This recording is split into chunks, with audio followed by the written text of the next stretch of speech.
ধরেন আপনি কারো গীবত করেছেন, নাউজুবিল্লাহ, কারো সম্পদ আত্মসাৎ করেছেন, কারো প্রতি জুলুম করেছেন, কাউকে গালি দিয়েছেন, চুরি ডাকাতি করেছেন, ছিনতাই করেছেন, অন্যের সম্পদ আত্মসাৎ করেছেন, কাউকে ধর্ষণ করেছেন, অর্থাৎ অন্য কারোর সম্মানহানি করেছেন, জান মাল ইজ্জত হানি করেছেন।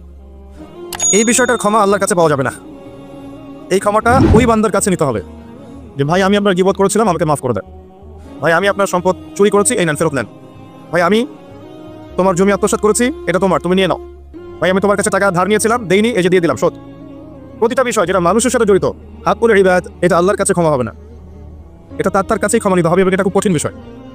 এর জন্য একটা কলবুন সালিম দরকার হয়, মানে সৎ মনের দরকার হয়। আর এই সৎ মন অনেক দাড়ি টুপির ভিতরেও থাকে না। আমি কি বুঝাতে পারছি? এই মনস্তাত্ত্বিক সততা দাড়ি টুপি জুব্বা পাগড়ির ভিতরে নাও থাকতে পারে, এটা ভিতরের ব্যাপার। যার কলব যত বেশি পরিচ্ছন্ন আলোকিত, সে তত বেশি সৎ হবে। কোনো কোনো ক্ষেত্রে আমি এমনও দেখেছি যে একজন নন মুসলিম হিন্দু সম্প্রদায়ের মানুষ, সে মাপে কম দিচ্ছে না, একজন মুসলিম দিচ্ছে। কোনো কোনো ক্ষেত্রে দেখবেন আপনাদের এলাকায় আগে হিন্দু সম্প্রদায় বেশি ছিল না? আমার জানার মতে রংপুর এই জায়গায় তো আগে শহর ছিল, তাই না? এখন এখানে অনেক নিদর্শন আছে, খাঁটি খাবারের জন্য মানুষ তাদের কাছে আসতো। মুসলিমদের দোকানে না গিয়ে তাদের দোকানে যাচ্ছে। তাদের দুধটা হবে খাঁটি, ঘিটা হবে খাঁটি, মিষ্টি হবে খাঁটি। মুসলিমের দোকান বাদ দিয়ে তাদের কাছে যাচ্ছে মানুষ, সততা দিয়ে তারা মানুষের মন জয় করলো। কোনো কোনো ক্ষেত্রে আপনি দেখবেন একজন অমুসলিম রাষ্ট্রের দায়িত্বে আছে, প্রশাসনে আছে, বা সামাজিক দায়িত্বে আছে, ব্যবসা করছে, চাকরি বাকরি করছে। কোনো কোনো ক্ষেত্রে দেখা যায় যে তারা অনেক মুসলিমের চেয়ে বেশি সৎ। হ্যাঁ, ঘুষ নিচ্ছে না, দুর্নীতি করছে না, ব্যবসায় ভাবে কম দিচ্ছে না, সিন্ডিকেট করছে না, চোরাকারবারি করছে না। অনেক ক্ষেত্রে দেখা যায় এই শ্রেণীর মানুষদেরকে আল্লাহ পাক হেদায়েত দিয়ে দিতে পারেন।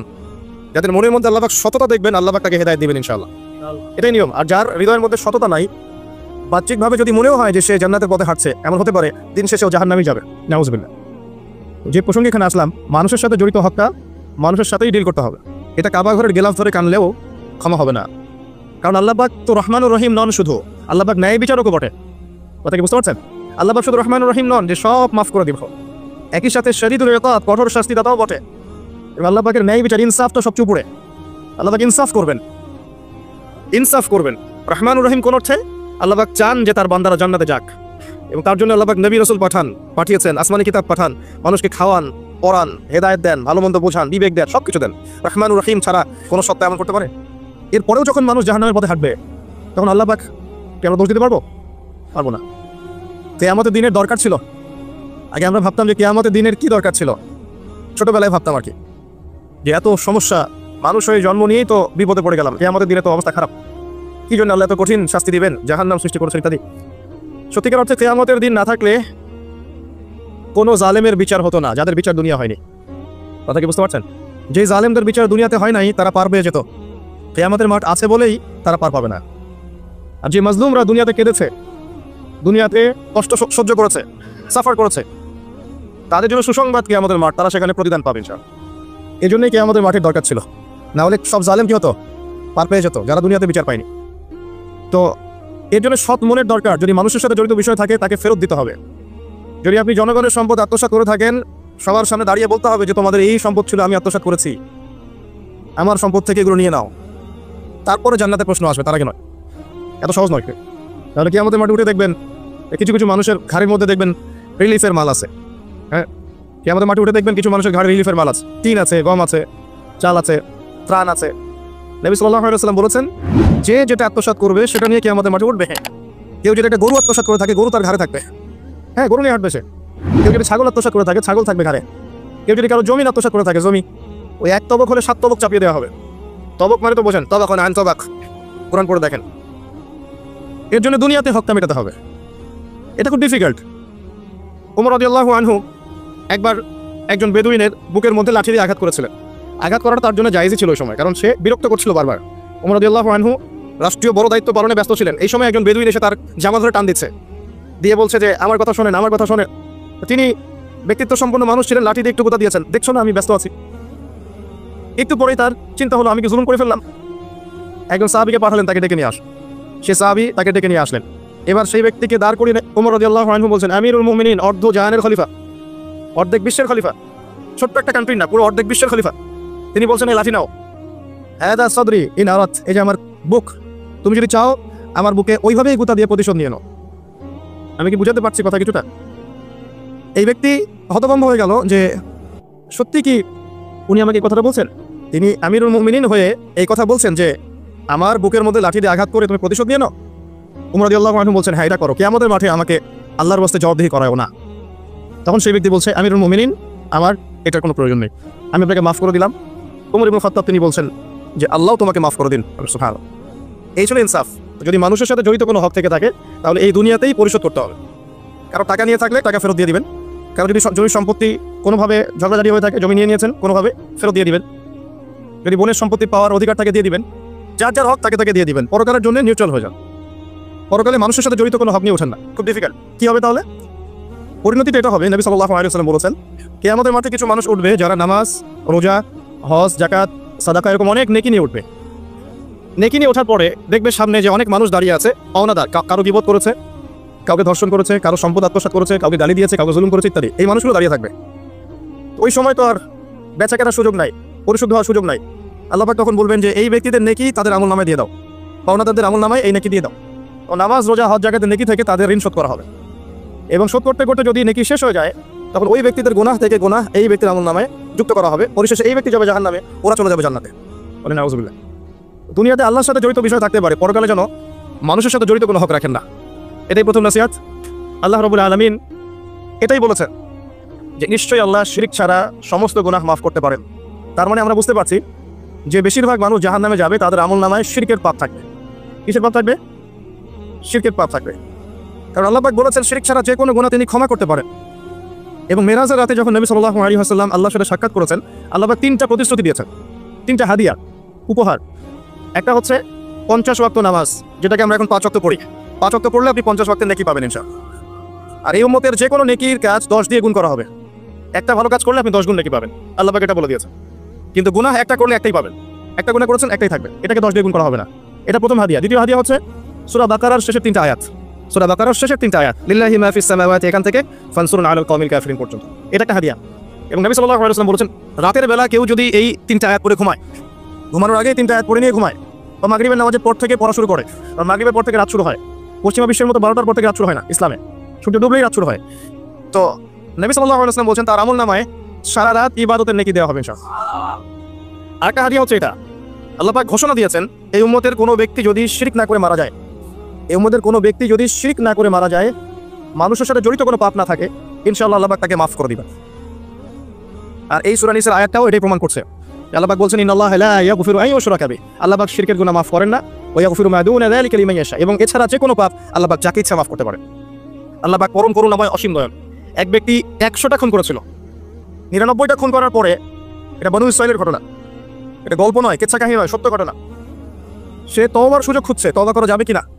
খুঁজতে খুঁজতে খুঁজতে একজন আবেদের কাছে গিয়েছে। আবেদ মানে যে ইবাদত করে কিন্তু জ্ঞান নাই।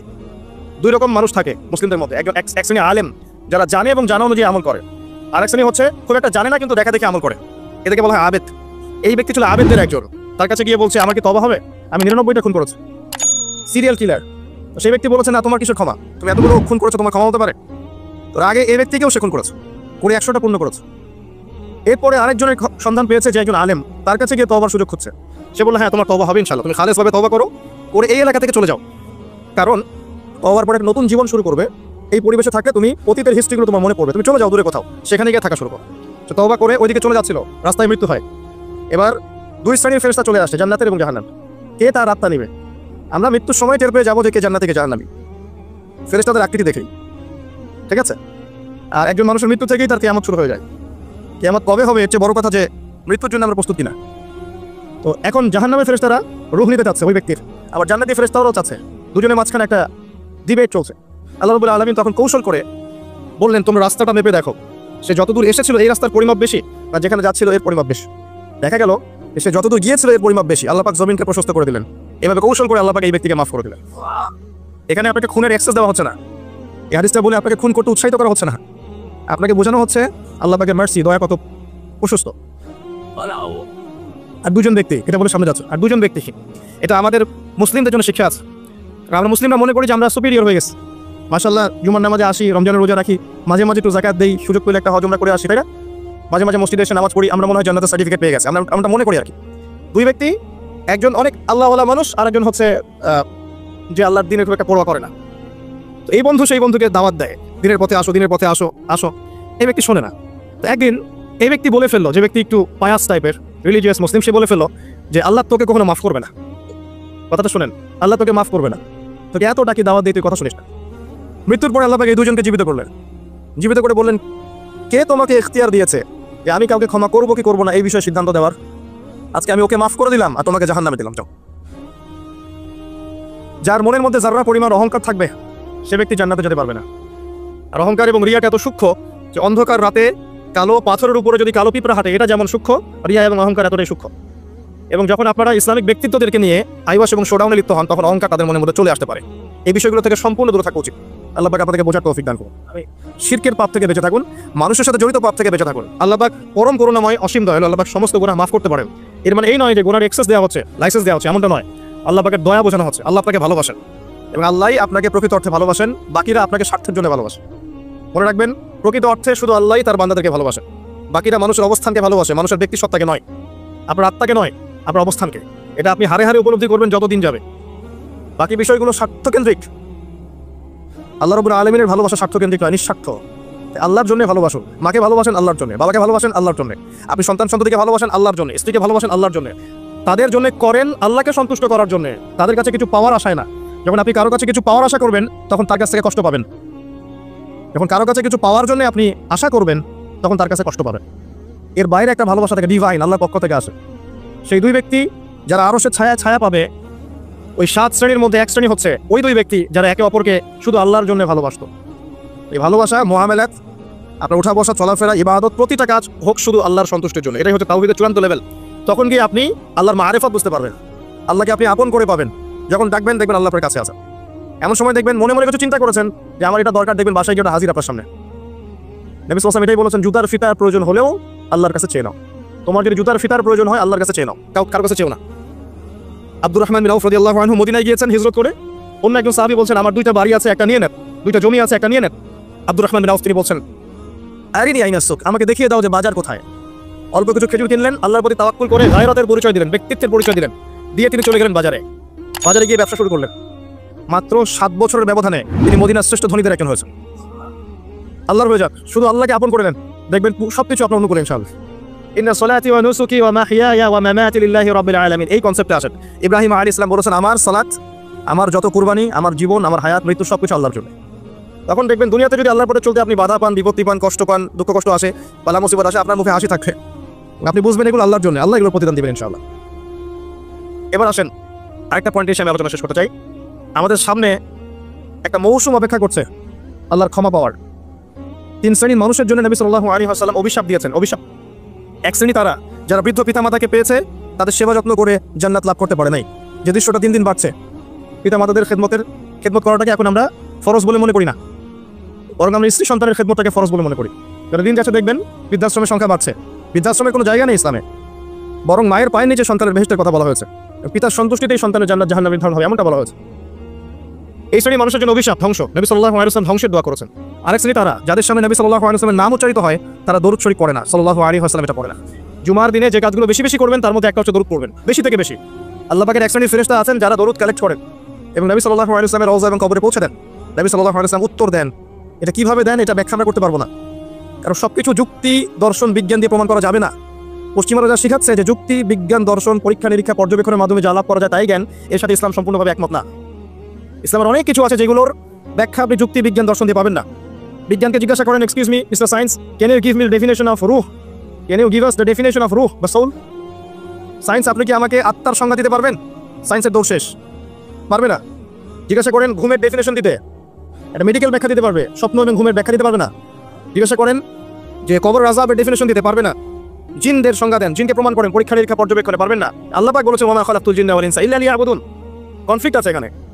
মালায়েকা, ইমানের দ্বিতীয় পিলার, আল্লাহ বিশ্বাস, তারপরে মালায়েকা বিশ্বাস। মালায়েকাকে তারা প্রমাণ করতে পারবে না। আপনি সায়েন্স এটা ল্যাবে বসে প্রমাণ করতে পারবেন না যে এই জায়গাটা ফেরেশতারা ঘিরে রেখেছেন, ফেরেশতারা দরুদ কালেক্ট করেন, পৌঁছে দেয়। এটা বারজাখ, টোটালি ডিফারেন্ট একটা জগৎ। এটা ব্যাখ্যা আমরা করতে পারবো না। তাই যেগুলোর ব্যাখ্যা করা যায় না সেগুলোর অস্তিত্ব নাই, কথা ঠিক নয়। কারণ এটা সায়েন্সের বা যুক্তির বা দর্শনের দুর্বলতা, ইসলামের দুর্বলতা নয় এটা। নবী সাল্লাল্লাহু আলাইহি ওয়াসাল্লাম মেরাজে গিয়েছেন, কিভাবে গিয়েছেন, এত আসমান কিভাবে গেলেন, এর সবকিছু সায়েন্স দিয়ে আপনি ব্যাখ্যা করতে পারবেন না। এই জায়গায় একটা শিরক হচ্ছে। মুসলিমদের কনসেপ্ট হয়ে গেছে এমন যে কিছু প্রমাণ করা গেলেই সায়েন্স দিয়ে তাহলে বিশ্বাস করবো, না হলে করবো না। এই কনসেপ্ট ঠিক না। আপনি আপনার আত্মাটাই প্রমাণ করতে পারবেন না। এটা কঠিন না, তরল না, বায়বীয় না, কি কোথায় থাকে, মৃত্যুর সময় কোথায় যায়, একটা ডেড বডি আর আমার মধ্যে কি পার্থক্য, আত্মার পার্থক্য না, এর রুটা কোথায় গেল, কি হলো, এটা ব্যাখ্যা করতে পারবেন না। সবকিছুকে এভাবে প্রোটেস্ট্যান্ট ভার্সনে চিন্তা করবেন না। তো আসেন, ফেরেশতারা কালেক্ট করেন, পৌঁছে দেন নবী সাল্লাল্লাহু আলাইহি ওয়াসাল্লাম অ্যানসার দেন। আরেক শ্রেণী হচ্ছে তারা যারা রমজান মাস পেয়েছে, 1 মাস পরে রমজান, এখন থেকে 1 মাস পরে রমজান, রমজান মাসকে পেয়েছে, রমজান মাসে ইবাদত বন্দেগী করে আল্লাহর কাছ থেকে ক্ষমা নিতে পারলো না, এরা ধ্বংস হয়ে যাক, নাউজুবিল্লাহ। 1 মাস পরে আসছে রমজান, দুনিয়ার মানুষরা অলরেডি প্ল্যান করে ফেলেছে রমজানে কোন কোন পণ্যের দাম কি হবে, কিভাবে সিন্ডিকেট করা যায়, কি করা যায়, কেমনে লাভ করা যায়, কি সব ওদের প্ল্যান রেডি। দিনদার মানুষ এমন করবে না। দিনদার মানুষ যারা ক্ষমা পেতে চায় তাদের কয়েকটা কাজ আমি বলে শেষ করছি। 1 নম্বর, রমজান মাসে 5 ওয়াক্ত নামাজ জামাতে পড়ার চেষ্টা করে, পারবেন না?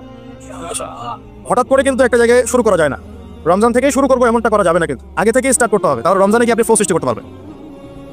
ফ্যান ছেড়েছেন, ফ্যানটা কি ধাপ করে এত জোরে হয়েছে, আস্তে আস্তে আস্তে আস্তে বেড়েছে, একটা স্পিড আসতে সময় লাগে। আপনি প্রথমে দৌড় শুরু করেই তো বাইকে আপনি 100 টানতে পারবেন না, আপনাকে গ্র্যাজুয়ালি যেতে হবে, এটাই সুন্নাহ। আল্লাহ পাকের সুন্নাহ গ্র্যাজুয়াল, দিন থেকে রাত কিন্তু ধাপ করা হয় না, আস্তে আস্তে হয়, রাত থেকে দিন আস্তে আস্তে হয়। আপনি এখান থেকে শুরু করেন, শাবান মাস থেকে।